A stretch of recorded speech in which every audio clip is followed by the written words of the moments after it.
ছোটবেলায় মাদ্রাসা থেকে বাড়ি ফিরতেছি, তখন গয়নার নৌকা, লঞ্চ নাই, নৌকা। সেই নৌকা বিরাট লম্বা নৌকা, 4-5 জনে দাঁড় বায়, বড় বড় লম্বা লম্বা দাঁড়, শিপ নৌকা, খুব লম্বা নৌকা। এই নৌকাগুলি প্যাসেঞ্জার বহন করে। স্টেশন আসতে পরে ঢোল পিঠায়, মানুষ এসে ওঠে। রাতের বেলায় চলতে হয়, রাতেই এগুলো চলতো বেশি, আজকাল এগুলি আর নাই। সেই নৌকার মাঝখানে থাকতো বাঁশ পোতা, 2 দিকে মানুষ শোবে, নৌকার 2 দিকে মাথা দিয়ে, 1 দিকে পা দিয়ে শোবে। ছাত্র জীবন, শুয়ে আছে এরকম করে, কিন্তু পা লম্বা করা যায় না, পা লম্বা করলে আর একজনের বুকের উপরে গিয়ে ওঠে। এভাবে করে পা কতক্ষণ গোটো করে রাখা যায়? কিছুক্ষণ পর মনের মধ্যে চিন্তা জাগলো যে আল্লাহ, হাঁটুতে তো ব্যথা করতেছে, এই হাঁটুগুলি যদি নাট বল্টুর মতো মোড়ায় মোড়ায় খোলার সিস্টেম করে দিতে, তাহলে তো এখন কষ্ট হতো না। ঠ্যাংডারে মোড়াইয়া খুলিয়া তারপরে ব্যাগের মধ্যে ভরিয়া বালিশের কাজ হতো, ঠ্যাংও ব্যথা করতো না। ছাত্র হলে যত চিন্তা মাথার মধ্যে আসে, এইসব চিন্তা, কেনুর মধ্যে একটা মুড়ি পেঁয়াজ হইলে ভালো হইতো, এইসব চিন্তা করতেছে। চিন্তা করে করে এক ফাঁকে ঘুম এসে গেল। সকালবেলায় নৌকা যখন ফিরেছে স্টেশনে, ঘুম ভেঙে গেল যাত্রীদের চিৎকারে। একজন বলছে আমার মানি ব্যাগ চুরি হয়েছে, আর একজন বললো আমার হ্যান্ড ব্যাগ গেছে, আর একজন বলছে আমার ব্রিফ কেস গেছে, সরে নিয়ে গেছে। ওরা তো যার যার হারানো জিনিস নিয়ে ব্যস্ত। আমি তখন তো অবাক করতেছি যে আল্লাহ, আমার বুদ্ধিমতো যে বুদ্ধি রাত্রে করলাম, এই বুদ্ধিমতো যদি মানুষের হাতে এবং কেনুতে থাকতো নাট বল্টুর মতো করে মুড়ি পেঁয়াজ দেওয়া, আর ওইগুলি যদি থাকতো ব্রিফকেসের মধ্যে, হ্যান্ড ব্যাগের মধ্যে, তাহলে তো সকালবেলায় শুনতাম কেউ বলতো যে আল্লাহ আমার তো ঠ্যাং চুরি হয়ে গেছে, কেউ বলতো আমার তো হাত চুরি হয়ে গেছে। আল্লাহ আল্লাহ আল্লাহ আল্লাহ, আল্লাহু আকবার। আল্লাহ সুবহানাহু ওয়া তাআলা কি সুন্দর করে তৈরি করেছেন। এত হাল তারা মিন ফুতুর, আমার সৃষ্টি নৈপুণ্যতার ভেতরে কোনো ভুল দেখতে পাও? কোনো ভুল পাবে না, আমার সৃষ্টি নৈপুণ্যতার ভেতরে কোনো ভুল নাই। সুবহানাল্লাহি বিহামদিহি, সুবহানাল্লাহি বিহামদিহি। এত সুন্দর করে আল্লাহ সুবহানাহু ওয়া তাআলা মানুষ সৃষ্টি করলেন। খলাকাল ইনসান আল্লামাহুল বায়ান, তিনি মানুষকে কথা বলা শিখিয়েছেন, তিনি মানুষকে সৃষ্টি করেছেন এত সুন্দর করে, চামড়া দিয়ে, সুন্দর করে চোখ দিয়ে, চুল দিয়ে, মুখ দিয়ে, কি সুন্দর করে বানিয়েছেন। সুবহানাল্লাহ। দেখুন, পায়ের তালুর চামড়া একরকম, তলার চামড়া আর এক রকম, বুকের চামড়া একরকম, পিঠের চামড়া আর এক রকম, ঠিক কিনা কর? পায়ের উপরের যে চামড়া, ওই চামড়াটা যদি পায়ের তলায় হতো, 2 দিনও হাঁটা যেত না, প্রতি সপ্তাহে 3 বার করে হাফসুল করা লাগতো। কোন ঠিক কিনা? আল্লাহ সুবহানাহু ওয়া তাআলা যেখানে যেটা দরকার তাই দিয়েছেন। আর ওরা বলে কি, কয় যে আল্লাহ নাই, দেয়ার ইজ নো গড। ছাগল কোথাকার। গ্যাগারিন বলেছিলেন, ইউরি গ্যাগারিন, প্রথম মহাশূন্যচারী, মহাশূন্য পরিভ্রমণ করে এসে বললেন যে মহাশূন্যের লক্ষ লক্ষ মাইল পরিভ্রমণ করে এলাম। মহাশূন্যে হিন্দুরা যাকে ভগবান বলে, খ্রিস্টান যাকে গড বলে, মুসলমানেরা যারা আল্লাহ বলে, এই লক্ষ লক্ষ মাইলের কোন জায়গায় অস্তিত্ব দেখলাম। কিসের আল্লাহ, কিসের গড? নাউযুবিল্লাহি মিন যালিক। কত বড় ছাগল! তুমি দেখ আল্লাহ রে, তুমি তো নিজের শরীরই নিজে দেখো না। আমরা কি আমাদের নিজের শরীরটা দেখি? আয়নার সাহায্য ছাড়া ঘাটটা কেমন, হিপটা কেমন, ব্যাকটা কেমন, পেছনের উরুটা দেখতে কেমন, আজ পর্যন্ত আয়নার সাহায্য ছাড়া দেখতে পারি নাই। নিজের শরীরটাই দেখতে পারি নাই, আর এই শরীরের শ্বাসটাকে দেখতে চাই। সাহস তো কম না পাগলের। আল্লাহ সুবহানাহু ওয়া তাআলা তিনি মানুষকে সৃষ্টি করেছেন, কত সুন্দর করে তিনি বানিয়েছেন। একবার লক্ষ্য করে দেখো, শুকরিয়া আসবে আল্লাহর দরবারে, মাথা নত হয়ে আসবে। কি সুন্দর করে আল্লাহ পাক বানিয়েছেন। মানুষের শরীরে কিডনি লাগবে 2টি, কিডনি লাগবে 1টা। কিডনি কি? কিডনি হচ্ছে আপনার পেশাবকে ছেঁকে বের করে দেয়, একটা দারুণ জিনিস আপনার শরীরের জন্য।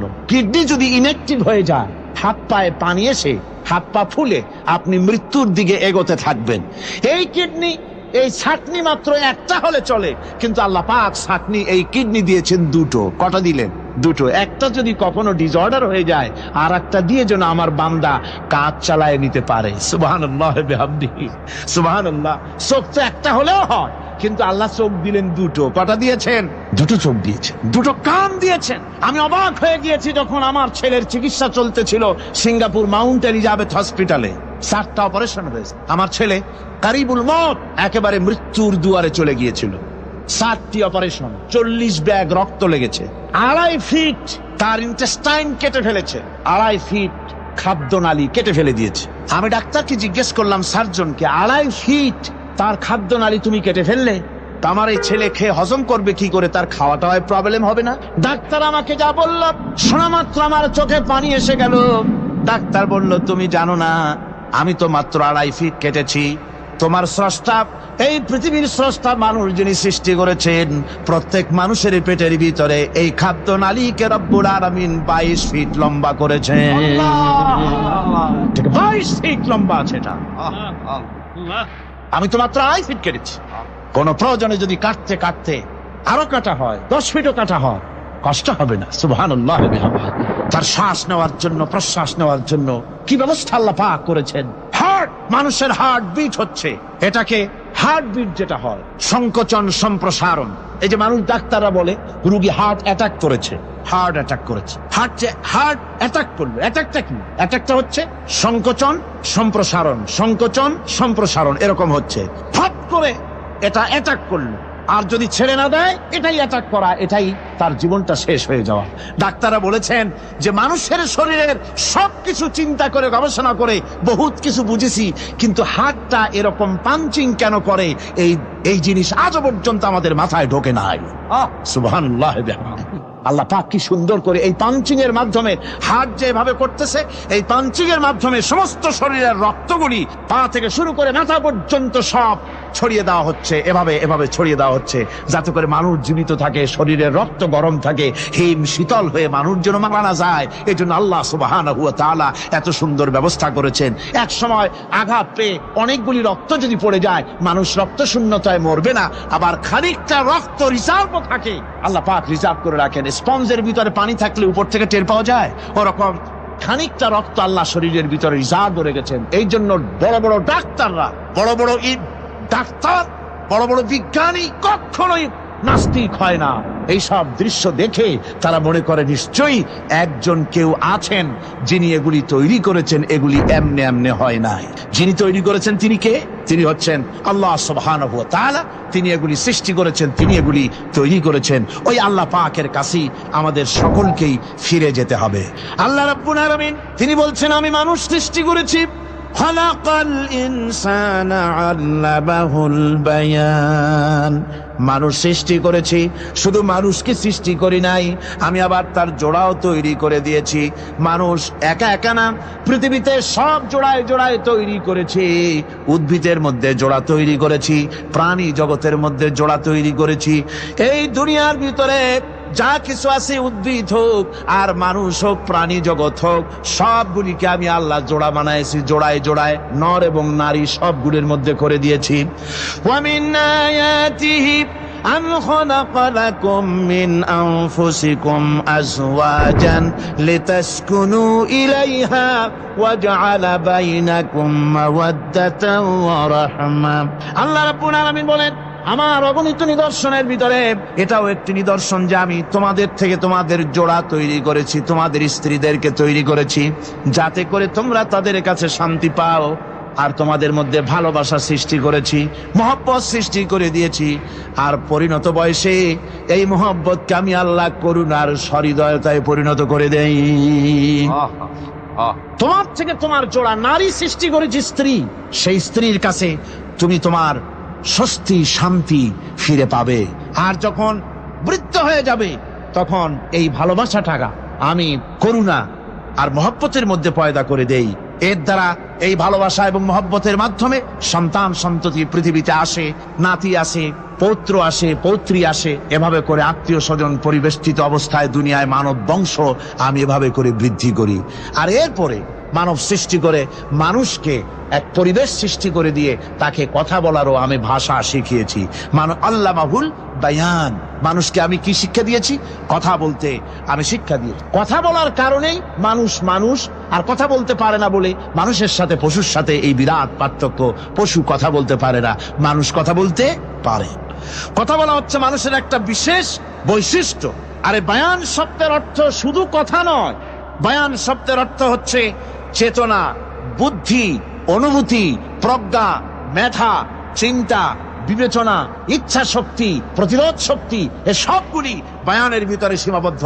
যে আমি বায়ান শিক্ষা দিয়েছি, তার মানে এতগুলি জিনিস আমি তোমার মধ্যে আমি সৃষ্টি করে দিয়েছি মানুষের মধ্যে।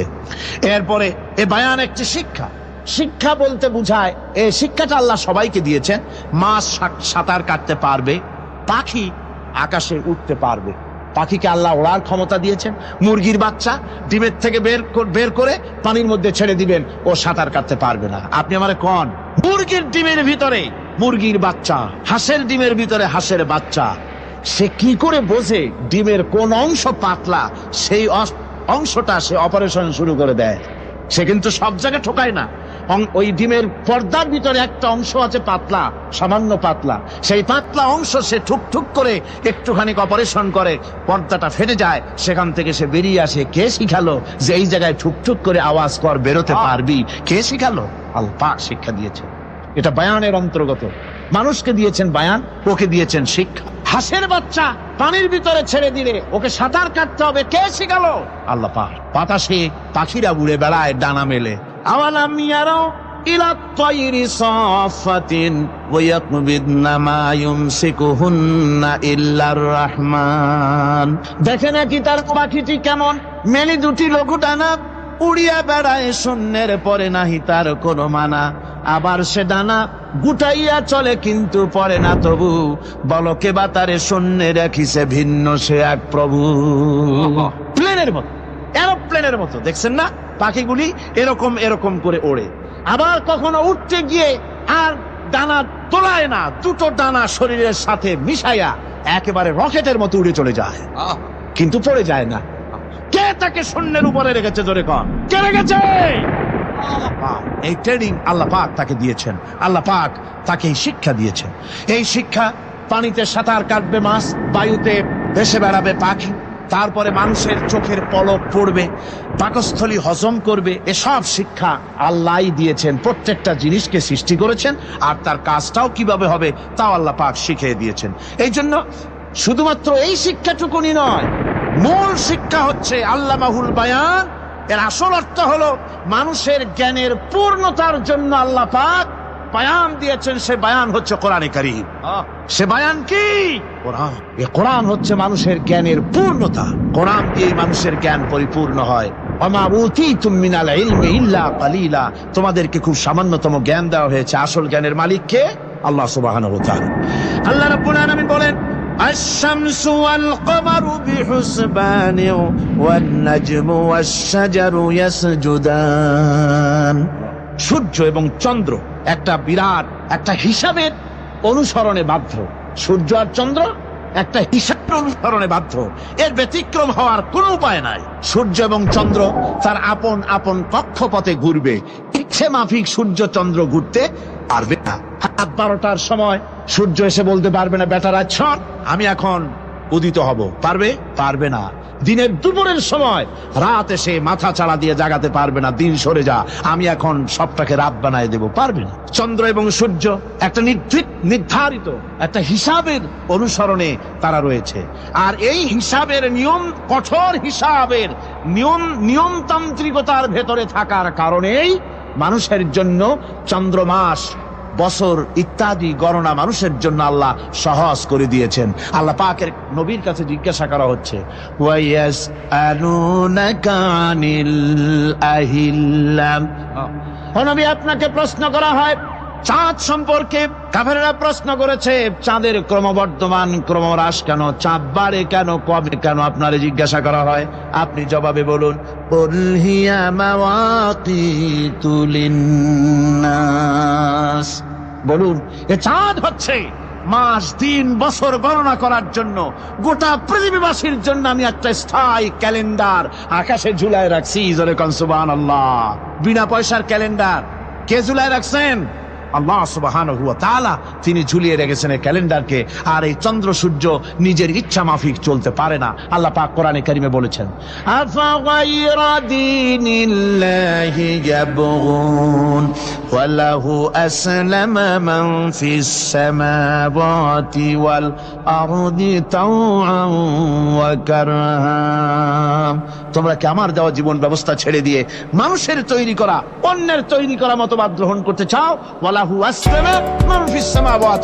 অথচ আকাশে যা কিছু আছে, জমিনে যা কিছু আছে, সব আমার কি করছে? আমার হুকুম মেনে, আমার আনুগত্য করে তারা চলছে।